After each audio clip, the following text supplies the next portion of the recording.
কি রে? মা, আমি একটা স্বপ্ন দেখছিলাম, তুমি পুরো 12টা বাজায় দিলা স্বপ্নটার।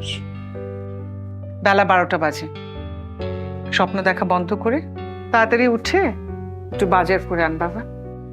প্রতিদিন তো আশরাফুলকে পাঠাও, আজকে কেন আমাকে পাঠাইতে হবে? আজকে আর আশরাফুলকে পাঠাবো না, আজকে তোকে যেতে হবে, 2 দিন পর তোর বিয়ে। আমি তোকে একটু রেসপন্সিবল করতে চাচ্ছি। এটা কোনো কথা? এটাই কথা।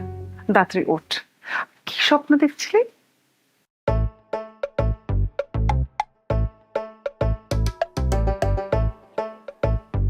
তোমার বৌমা। ওরে বাবা, এতদিনে একটা গার্লফ্রেন্ড তোর হলো না, আবার বৌমা। ওই যে বুঝলি না, আম গাছে কাঁঠাল ধরলে যেমন অসম্ভব, আমার বৌমা দেখো সেরকম অসম্ভব।